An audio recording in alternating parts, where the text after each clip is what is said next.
താലി രചനാ സംഭാഷണം രുദ്രപ്രിയ. ഏട്ടത്തിയോട് നേരിട്ട് കാര്യം പറഞ്ഞാൽ ശരിയാവില്ല എന്നറിയാവുന്നത് കൊണ്ട് തന്നെ ഹരി ആദ്യം അമ്മയോടാണ് പറഞ്ഞത്. ഭവാനി അമ്മയാണ് ദേവിയോട് കാര്യം അവതരിപ്പിച്ചത്. മോളെ, ആ ജയൻ്റെ അമ്മയ്ക്ക് എന്തോ സുഖമില്ല, ഹോസ്പിറ്റലിലാണ്, കുഞ്ഞിൻ്റെ കാര്യം കഷ്ടമാണ്, നീയൊന്ന് ഹരിയോടൊപ്പം പോകുമോ? അവൾ ആദ്യം ശങ്കയോടെ അമ്മയെ നോക്കി. അത് വേണോ അമ്മേ? വേണമെന്നാണ് ഹരി പറയുന്നത്. BP കൂടി വീണ് തല പൊട്ടിയതാണ്. ഓഫീസിൽ നിന്നും വരുമ്പോൾ അനക്കമില്ലാതെ കിടക്കുന്നു. കുഞ്ഞാണെങ്കിൽ അവരുടെ അടുത്ത് കിടന്ന് ഒരേ നിലവിളിയും. നീ എന്തായാലും ഒന്ന് ഹോസ്പിറ്റലിൽ വരെ പോകാൻ നോക്ക്. ദേവി അപ്പോൾ തന്നെ ഡ്രസ്സ് മാറി ഇറങ്ങി ഹരിയോടൊപ്പം ഹോസ്പിറ്റലിലേക്ക് പോയി. ഹോസ്പിറ്റലിൽ ചെല്ലുമ്പോൾ അമ്മയെ ICUവിൽ കിടത്തിയിരിക്കുകയാണ്. വീഴ്ചയിൽ തലയ്ക്ക് പൊട്ടലുണ്ട്. സ്കാനിങ്ങും മറ്റും വേറെ കുഴപ്പമൊന്നുമില്ല. അതുകൊണ്ട് സ്റ്റിച്ചിട്ട് വാർഡിലേക്ക് മാറ്റി. കുഞ്ഞിൻ്റെ കാര്യമാണെങ്കിൽ വല്ലാത്ത കഷ്ടമാണ്. ജയനെ അള്ളിപ്പിടിച്ചിരുന്ന് ഒരേ കരച്ചിൽ. എന്നാൽ ദേവിയെ കണ്ടപ്പോൾ അമ്മയെന്ന് വിളിച്ച് അവളുടെ നേർക്ക് ചാടി. ജയനും അപ്പോൾ വല്ലാത്ത ആശ്വാസം തോന്നി. കുഞ്ഞിനെയും കൊണ്ട് അവൾ നേരെ മഹേശ്വരി അമ്മയുടെ അടുത്തേക്ക് പോയി. കണ്ണടച്ച് കിടക്കുകയാണെങ്കിലും ഉറങ്ങിയിട്ടില്ല. കാൽപ്പെരുമാറ്റം കേട്ട് കണ്ണു തുറന്നു നോക്കുമ്പോൾ മുന്നിൽ നിൽക്കുന്നു ദേവി. അവളെ കണ്ടതും കൈനീട്ടി. ഇങ്ങനെ ഈ ഹോസ്പിറ്റലിൽ കിടക്കുമെന്ന് സ്വപ്നത്തിൽ പോലും കരുതിയില്ല. വീണപ്പോൾ തീർന്നു എന്നാണ് കരുതിയത്. അപ്പോഴൊക്കെ എൻ്റെ മനസ്സിൽ എൻ്റെ കുഞ്ഞിൻ്റെ മുഖമായിരുന്നു. ഞാനില്ലാതായാൽ എൻ്റെ മാതുമോൾക്ക് പിന്നെ ആരുണ്ടെന്ന്. എങ്ങനെയാ അമ്മേ വീണത്? ഗുളികയും കഴിച്ച് കിടന്നപ്പോൾ അല്പം മയങ്ങിപ്പോയി മോളെ. പെട്ടെന്നുണർന്നപ്പോൾ മാതുമോളെ കാണാനില്ല. എങ്ങനെയെങ്കിലും തപ്പിപ്പിടിച്ചെഴുന്നേറ്റ് പുറത്തേക്ക് വരുമ്പോൾ ഈ കള്ളിപ്പെണ്ണ് എണ്ണപ്പാത്രം തുറന്നിട്ട് കളിക്കുകയാണ്. അതിൽ കാൽ വഴുതി വീണപ്പോൾ കരുതി തീർന്നെന്ന്. പക്ഷേ എൻ്റെ മോളും ഇവനും തനിച്ചാവുമല്ലോ എന്ന് കരുതി.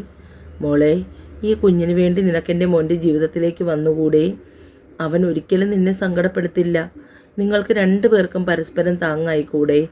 ഒന്ന് തളർന്നുവെന്ന് തോന്നുമ്പോൾ തലചായ്ക്കാൻ ഒരു തോള് ആരാഗ്രഹിക്കാത്തത്? ഞങ്ങൾ കുറച്ച് പേർക്ക് ആഗ്രഹിക്കാനേ പറ്റൂ. അനുസരിപ്പിക്കാനുള്ള അവകാശമില്ലല്ലോ. എൻ്റെ മോൾക്ക് അമ്മയുടെ സ്നേഹവും ആദ്യമായി അമ്മിഞ്ഞപ്പാലും നൽകിയത് നീയാണ്. നിന്നെപ്പോലെ ആർക്കും എൻ്റെ മോളെ സ്നേഹിക്കാൻ കഴിയില്ല. എൻ്റെ പൊന്നു മോളെ ഇതേപോലെ നെഞ്ചോട് ചേർക്കാൻ നീയല്ലാതെ ആരുണ്ട്? എൻ്റെ മോളുടെ അമ്മയായി, എൻ്റെ മോളായി, ജയൻ്റെ ഭാര്യയായി നീ ഞങ്ങളുടെ വീട്ടിലേക്ക് വരണം. ദേവൻ്റെയും ആഗ്രഹം ചിലപ്പോൾ അതായിരിക്കും. എന്നും ഇങ്ങനെ ഒറ്റയ്ക്ക് നീറി കഴിയുന്നതിലും നല്ലതല്ലേ മോളെ? നീ കാരണം 3 പേരുടെ ജീവിതത്തിൽ വെളിച്ചം കിട്ടുന്നത്. മരിക്കാൻ നേരത്ത് നിൻ്റെ അച്ഛൻ്റെ ആഗ്രഹവും അതുതന്നെ ആയിരുന്നില്ലേ? നിൻ്റെ അച്ഛനെ കരുതിയെങ്കിലും ആ ആത്മാവിൻ്റെ മോക്ഷത്തിന് വേണ്ടിയെങ്കിലും നീ ഈ വിവാഹത്തിന് സമ്മതിക്കണം.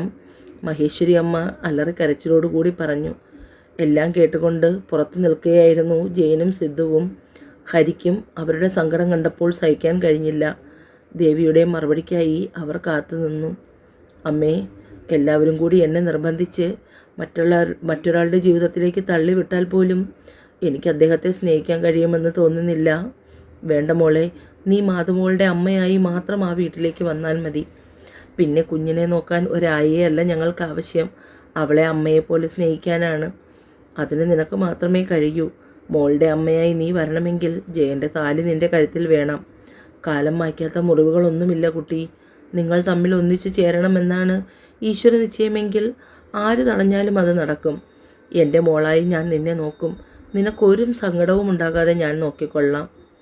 ചിത്രയുടെ അനിയത്തി ജയനെ കെട്ടണമെന്ന് പറഞ്ഞ് നടക്കുന്നുണ്ട്. അവൾ എൻ്റെ മരുമകളായി വരുന്നതിൽ എനിക്ക് സന്തോഷമേ ഉള്ളൂ.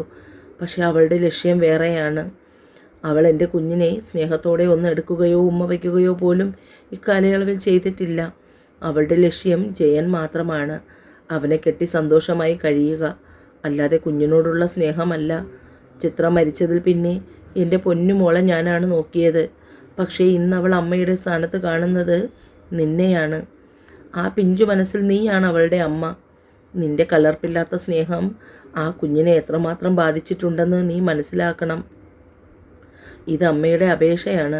പറ്റുമെങ്കിൽ സ്വീകരിക്കണം. എൻ്റെ കുഞ്ഞിനെ ആർക്കും കളിക്കാനുള്ള പാവയായി എറിഞ്ഞു കൊടുക്കരുതേ മോളെ. എനിക്കിനി എത്ര കാലം കൂടി ബാക്കിയുണ്ടെന്നറിയില്ല. എൻ്റെ കാലം കഴിഞ്ഞാൽ എൻ്റെ മോനും മാതുമോളും അനാഥരായി പോകും. ദേവിയുടെ മനസ്സിൽ കൂരമ്പ് കണക്കെ മഹേശ്വരി അമ്മയുടെ വാക്കുകൾ തറഞ്ഞു. അവർ പറഞ്ഞത് ശരിയല്ലേ? താൻ ഇന്ന് ജീവിക്കുന്നതിൻ്റെ പ്രധാന കാരണം ഈ കുഞ്ഞല്ലേ? ഇവളെ തൻ്റെ ജീവിതത്തിൽ നിന്നും മാറ്റി നിർത്തിയാൽ തനിക്കൊരു ജീവിതമുണ്ടോ? ഇതിലെ ശരിയും തെറ്റും എന്തൊക്കെയാണെന്ന് വേർതിരിച്ച് നോക്കാൻ എത്ര ശ്രമിച്ചിട്ടും ദേവിക്ക് കഴിഞ്ഞില്ല. അന്ന് ഡേ കെയറിൽ കുഞ്ഞിനെ അന്വേഷിച്ച് വന്ന വിചിത്രയുടെ മുഖം മനസ്സിൽ തെളിഞ്ഞു. കുഞ്ഞവളെ ശല്യപ്പെടുത്തിയപ്പോൾ കുഞ്ഞിൻ്റെ തുടയിൽ നഖം കുത്തിയിറക്കാൻ മനസ്സ് വന്ന അവളുടെ മുഖം കാണേ ദേവി മാതുമോളെ നെഞ്ചോട് ചേർത്ത് പിടിച്ചു. ആർക്കും വിട്ടുകൊടുക്കില്ല എന്നതുപോലെ ആ കുഞ്ഞു മുഖം ഉള്ളിലേക്ക് ആവാഹിച്ചു. അവളുടെ ചിരിയും കളിയും മനസ്സിൽ നിറച്ചു. ആർക്കും എന്നെ മനസ്സിലാകുന്നില്ല അമ്മേ. ഭർത്താവും കുഞ്ഞും മരിച്ച എത്രയോ വേറെ സ്ത്രീകൾ വേറെ വിവാഹം കഴിച്ച് സുഖമായി ജീവിക്കുന്നു. പക്ഷേ ഇക്കാലത്തിനിടയിൽ ഒരിക്കൽ പോലും ദേവേട്ടനും മോനും എൻ്റെ ഒപ്പം ഇല്ല എന്ന് വിശ്വസിക്കാൻ എനിക്ക് കഴിയുന്നില്ല. ഞാൻ എന്ത് ചെയ്യാനാ അമ്മേ? എനിക്ക് പറ്റുന്നില്ല എൻ്റെ ദേവേട്ടൻ്റെ സ്ഥാനത്ത് മറ്റൊരാളെ കാണാൻ. നിങ്ങളുടെ നിർബന്ധത്തിന് വഴങ്ങി ഞാനിനി മാതുമോളുടെ അച്ഛൻ്റെ ജീവിതത്തിലേക്ക് കടന്നു വന്നാലും എനിക്കറിയില്ല അദ്ദേഹത്തെ സ്നേഹിക്കാൻ കഴിയുമോ എന്ന്. എന്നെ ആരെങ്കിലും ഒന്ന് മനസ്സിലാക്കാൻ ശ്രമിക്കൂ. ദേവി പൊട്ടിക്കരഞ്ഞു. ഞങ്ങൾക്ക് മനസ്സിലാവും മോളെ നിന്നെ. ഈ അവസ്ഥയിലൂടെ കടന്നു വന്നവരാണ് ഞങ്ങളും. അന്ന് കുഞ്ഞിന് വേണ്ടി മാത്രം ഞങ്ങൾ ജീവിതം ജീവിച്ചു തീർത്തു. പക്ഷേ ഇടയ്ക്കൊന്ന് തളർന്നു പോകുമ്പോൾ താങ്ങാൻ ഒരു തോൾ ആഗ്രഹിച്ചിരുന്നു. അപ്പോഴേക്കും കാലം കടന്നുപോയി. ഞങ്ങളുടെ അവസ്ഥ നിനക്കുണ്ടാകാതിരിക്കുന്നതിന് വേണ്ടിയാണ് ഈ പറയുന്നത്. നിന്നെ ആരും ഒന്നും അടിച്ചേൽപ്പിക്കില്ല മോളെ. ഞങ്ങളെ കുറച്ചു പേരുടെ ആഗ്രഹം അത് നിന്നെ അറിയിച്ചു. നിന്റെ സങ്കടങ്ങൾക്കും വിഷമങ്ങൾക്കും ഒരാച്ച് അത്രയേ ഉള്ളൂ. എനിക്ക് മനസ്സിലാവും അമ്മേ നിങ്ങൾ പറയുന്നത്. പക്ഷേ ഉൾക്കൊള്ളാൻ എൻ്റെ മനസ്സ് തയ്യാറാകുന്നില്ല. എങ്കിലും ഞാൻ ശ്രമിക്കും നിങ്ങൾക്ക് വേണ്ടിയൊക്കെ മാറാൻ. ഞാൻ ഇന്നൊരു ദിവസത്തേക്ക് മോളെ കൂടി കൊണ്ടുവയ്ക്കോട്ടെ? അങ്ങനെ ഒരു ചോദ്യത്തിൻ്റെ ആവശ്യമില്ല. അവൾ നിൻ്റെ മകൾ തന്നെയാണ്. നിനക്കെപ്പോൾ വേണമെങ്കിലും എവിടെ വേണമെങ്കിലും കൊണ്ടുപോകാം. എന്തായാലും ജയനോട് കൂടി ഒന്ന് ചോദിച്ചേക്കൂ. അവളൊന്നും മിണ്ടാതെ ജയൻ്റെ അടുത്തേക്ക് വന്നു. അകത്ത് നടന്ന സംഭാഷണങ്ങളെല്ലാം കേട്ട് പുറത്തെ കസേരയിലിരിക്കുകയായിരുന്നു ഹരിയും ജയനും. ജയൻ്റെ മുന്നിൽ വന്ന് നിന്നു ദേവി. ഇന്നൊരു ദിവസത്തേക്ക് ഞാൻ മോളെ എൻ്റെ ഒപ്പം കൊണ്ടുപോയിക്കോട്ടെ? അവളുടെ മുഖത്ത് പോലും നോക്കാതെയുള്ള മൂളലായിരുന്നു മറുപടി. ഹരിയോടൊപ്പം ദേവി നേരെ സിദ്ധുവിൻ്റെ വീട്ടിലേക്കാണ് പോയത്. അവിടെ ചെന്ന് സിദ്ധുവിനെയും രമ്യയെയും കണ്ടപ്പോൾ മാതുമോൾക്ക് വളരെ സന്തോഷമായി. എത്തിയ ഉടനെ തന്നെ മോളെ കുളിപ്പിച്ച് വേഷം മാറ്റി ആഹാരം കഴിപ്പിക്കാൻ എടുത്തു. രമ്യയും ദേവിയും കുഞ്ഞുമായി കുറേ നേരം ഇരുന്ന് കളിക്കുന്നത് മാലതി, സിദ്ധുവും സച്ചുവും ഒക്കെ നോക്കിയിരുന്നു. ഒരു കുഞ്ഞ് വന്നപ്പോൾ ആ വീടിൻ്റെ മൊത്തത്തിലുള്ള അന്തരീക്ഷം തന്നെ മാറി മറിഞ്ഞത് എല്ലാവരും അറിഞ്ഞു. രാത്രി കിടക്കാൻ നേരമാണ് സിദ്ധു മൊബൈലുമായി ദേവിയുടെ അടുത്തേക്ക് വന്നത്. ജയനാണ്. കുഞ്ഞുറങ്ങിയോ എന്നൊക്കെ ചോദിക്കാൻ വേണ്ടി വിളിക്കുന്നതാണ്. നിന്നെ ശല്യപ്പെടുത്തുന്നു എങ്കിൽ ജയൻ വന്നെടുത്തോളാമെന്ന്. എനിക്ക് മോളൊരു ശല്യമല്ല. എങ്കിൽ ഞാൻ അവളെ ഇവിടെ കൂട്ടിക്കൊണ്ട് വരില്ലായിരുന്നു. എന്നെ വിശ്വാസമില്ലെങ്കിൽ വന്ന് കുഞ്ഞിനെ എടുത്തുകൊണ്ട് പോകാൻ സിദ്ധുവേട്ടൻ പറഞ്ഞോളൂ. ആ മറുപടി ജയൻ ഫോണിൽ കൂടി കേൾക്കുന്നുണ്ടായിരുന്നു.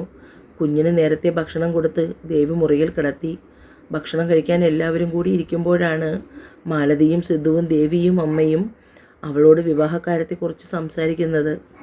മോളുടെ തീരുമാനം എന്താണ്? മഹേശ്വരി ചേച്ചി വിളിച്ചു ചോദിച്ചിരുന്നു. നീ ഇപ്പോൾ ജീവിക്കുന്നത് പോലും ആ കുഞ്ഞിന് വേണ്ടിയാണെന്ന് ഞങ്ങൾക്ക് എല്ലാവർക്കും അറിയാം. പക്ഷേ അതിങ്ങനെ രണ്ടിടത്തായാൽ അതിനെന്തർത്ഥമാണുള്ളത്? അതുകൊണ്ട് ഞങ്ങൾ പറയുന്നത് നിയമപരമായി നിങ്ങൾ ഒന്നാവണമെന്ന്. മനസ്സുകൊണ്ട് ഒന്നുചേരാൻ ഒരുപാട് സമയമെടുക്കുമായിരിക്കും. എന്നാലും ആ കുഞ്ഞിൻ്റെ അമ്മ എന്ന സ്ഥാനത്തേക്ക് നീ ചെല്ലണമെങ്കിൽ നിങ്ങൾ തമ്മിൽ ഒരു താലിയുടെ ബന്ധം വേണം. എന്തായാലും നീ നാളെ ഒരു തീരുമാനം പറഞ്ഞേ മതിയാകൂ. ദേവൻമോനും മരിച്ചു ഏകദേശം 1.5 വർഷമായി. ഏട്ടൻ്റെ പോലും അവസാനത്തെ ആഗ്രഹം നിങ്ങൾ തമ്മിൽ ഒരുമിച്ച് ജീവിക്കണമെന്നായിരുന്നു. ആലോചിച്ചാൽ ഇനി ഒന്നുമില്ല. അമ്മായി, എനിക്ക് സമ്മതമാണ്. ആരെയാണെന്ന് വെച്ചാൽ അറിയിച്ചോളൂ. കേട്ട വാർത്തയിൽ വിറങ്ങലിച്ചിരിക്കുകയായിരുന്നു എല്ലാവരും. അല്ല മോളെ, നിൻ്റെ ഈ തീരുമാനം അത് മഹേശ്വരി ചേച്ചിയെ വിളിച്ച് അറിയിക്കാമോ? പറഞ്ഞില്ലേ അമ്മായി, എനിക്ക് സമ്മതമാണ്. ആദ്യം മാലതി വിളിച്ചത് ഭവാനിയെയായിരുന്നു. ഭവാനിയമ്മ, ഈശ്വരൻ നമ്മുടെ പ്രാർത്ഥന കേട്ടു. ദേവിമോള് ജയനുമായുള്ള വിവാഹത്തിന് സമ്മതിച്ചു. ഭവാനിയമ്മയ്ക്കും കേട്ടത് വിശ്വസിക്കാൻ കഴിഞ്ഞില്ല. ഈശ്വരന്മാരെ, നീ എൻ്റെ പ്രാർത്ഥന കേട്ടു. എൻ്റെ കുഞ്ഞിനിപ്പോഴെങ്കിലും നല്ല ബുദ്ധി തോന്നിയല്ലോ. ഞാനിപ്പോൾ തന്നെ ഈ വിവരം അമ്മുവിനെ വിളിച്ചറിയിക്കട്ടെ. പിന്നീട് ആ വാർത്ത പ്രിയപ്പെട്ടവരുടെ എല്ലാവരും മനസ്സിനെ കുളിരണിയിച്ചുകൊണ്ട് കടന്നുപോയി. മഹേശ്വരി അമ്മയുടെ കാതുകളിൽ ആ വാർത്ത എത്തിയപ്പോൾ സന്തോഷം കൊണ്ട് അവർ പൊട്ടിക്കരഞ്ഞുപോയി. ജയനും കേട്ട വാർത്ത ആദ്യം വിശ്വസിക്കാൻ കഴിഞ്ഞില്ല. അതുകൊണ്ട് തന്നെ സംശയം ഉറപ്പിക്കുന്നതിന് വേണ്ടി സിദ്ധുവിൻ്റെയും ഹരിയുടെയും ഫോണിലേക്ക് മാറി വിളിച്ചുകൊണ്ടേയിരുന്നു. ജയ, നിനക്കെന്താടാ ഇത്രയും വിശ്വാസമാവാത്തത്? അവൾ സമ്മതം അറിയിച്ചു. അതുകൊണ്ട് നാളെ തന്നെ നീ ഒരു കാര്യം ചെയ്യണം. അമ്മയെയും കൂട്ടി ഇവിടെ വരണം. ഭവാനിയമ്മയോടും ഹരിയോടും വിളിച്ച് പറഞ്ഞിട്ടുണ്ട് നാളെ ഇവിടെ വരുന്നതിന് വേണ്ടി. എല്ലാവരും കൂടി ഇരുന്ന് കാര്യങ്ങളെല്ലാം പെട്ടെന്ന് തീരുമാനിക്കാം. എല്ലാവരും സന്തോഷിക്കുമ്പോൾ അകത്തെ മുറിയിൽ മാതുമോളെയും കെട്ടിപ്പിടിച്ച് പൊട്ടിക്കരയുകയായിരുന്നു ദേവി. അപ്പോഴും അവളുടെ മാറിൽ ദേവൻ്റെയും അമ്മൂമ്മോൻ്റെയും ഫോട്ടോ ചേർന്നിരുന്നു. എന്നോട് പൊറുക്കണേ ദേവേട്ടാ. തുടരും.